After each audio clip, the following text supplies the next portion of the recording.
আমার মূলত PLID problem আজকে 6-7 বছর যাবত। পিএলআইডি মানে কোমর ব্যথা? কোমর ব্যথা, সার্ভাইকাল প্রবলেম, ঘরে কাজকর্ম করতে কষ্ট হয়, নিতে পারতাম না, বেশিক্ষণ হাঁটতে পারতাম না। স্যার বললো যে আগে সেশন নেন, তারপরে দেখেন। তো প্রথম দিন সেশন দেওয়ার পরে আলহামদুলিল্লাহ আমার পায়ের নিচে যে ব্যথাটা নামতো সেটা অনেকটা কমে গেছে। আর আজকে আমার 6 নাম্বার সেশন ছিল। আজকে আলহামদুলিল্লাহ আমি পুরোপুরি সুস্থ।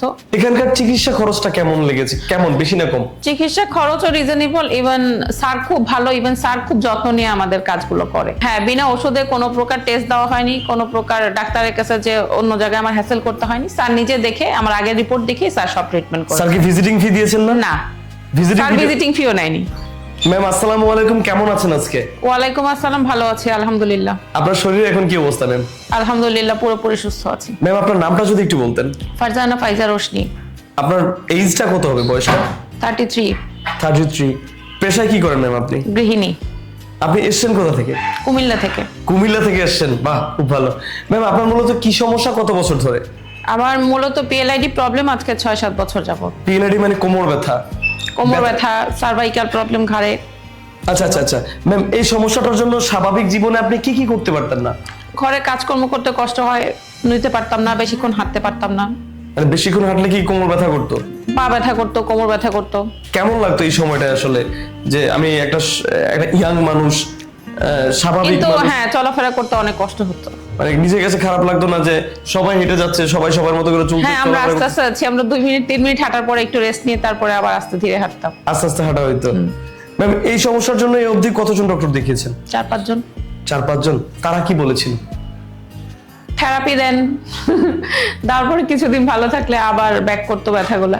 মানে থেরাপি নিয়ে কিছুদিন ভালো থাকতেন, তারপর আবার যেই সেই? তারপরে আবার যেই সেই। কোন ডক্টর কি অপারেশনের কথা বলেছিল? না, অপারেশনের কথা না, বলেনি? অপারেশনের কথা বলেনি। আচ্ছা আচ্ছা ম্যাম, তো এই সমস্যা নিয়ে যে এতজন ডক্টর দেখাইলেন, আপনি যখন দেখলেন যে আপনি ভালো হচ্ছেন না, থেরাপি নিচ্ছেন আবার যে সেই হয়ে যাচ্ছেন, তখন আপনার নিজের কাছে আসলে কেমন লাগতো যে আমি কি ভালো হব না? এটা স্বাভাবিক, খুবই খারাপ লাগার বিষয়, কারণ যেহেতু ঘরের কাজকর্ম করতে পারতাম না, স্বাভাবিক জীবনে চলাফেরায় কষ্ট, বাইরে যেতে পারতাম না, কোথাও ঘুরতে যেতে পারি না, স্বাভাবিক। আপনার তো বাচ্চা আছে? জি, আমার মানে একটা ছেলে baby আছে। ছেলে মেয়ে আছে, বা আপনার হাজবেন্ড আছে? হ্যাঁ। তাদের একটা টেক কেয়ার করা, অবশ্যই। ফ্যামিলিতে আলাদা একটা নিজের ফ্যামিলিটা মানে গুছিয়ে নিজেকে রাখা। একটু বার্ডেন মনে হইতো, স্বাভাবিক। মানে এক কথায় হচ্ছে যে আমার স্বাভাবিক জীবনটা অস্বাভাবিক হয়ে গেছে। অস্বাভাবিক হয়ে গেছে। তবে আমাদের এখানকার সন্তান কিভাবে পেলেন? ফেসবুকের মাধ্যমে, ফেসবুকের মাধ্যমে? ভিডিও দেখে স্যার। এই যে আপনার ভিডিও দেখে হয়তো আরো কয়েকজন আসবে। আরো কয়েকজন হয়তো আসবে।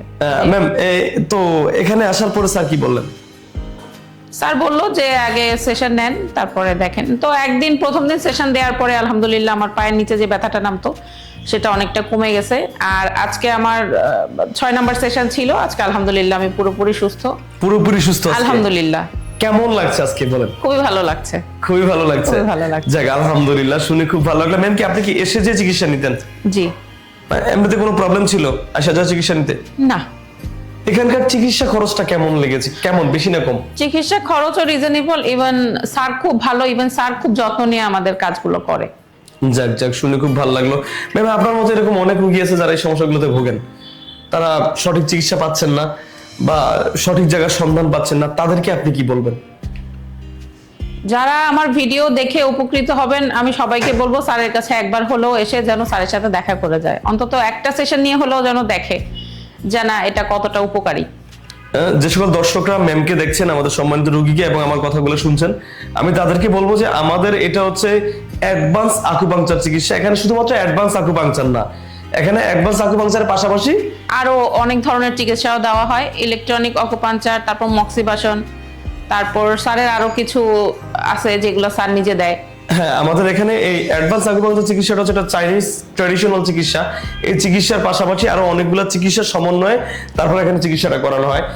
আপনি হচ্ছে যে যারা প্রবাসী ভাইয়েরা আছেন বা যারা এই সমস্যাগুলোতে বিভিন্ন জায়গায় ডক্টর দেখে উপকার পাচ্ছেন না, আমি তাদেরকে বলবো যে আপনারা অন্তত একদিনের জন্য এই চিকিৎসাটা নেন, একটা সেশন নেন। একটা সেশন নেওয়ার পরে তারা বুঝতে পারবে যে কতটা উপকৃত হচ্ছে তারা। রাইট ম্যাম, আপনাকে কি এখানে কোনো ঔষধ দেওয়া হয়েছিল?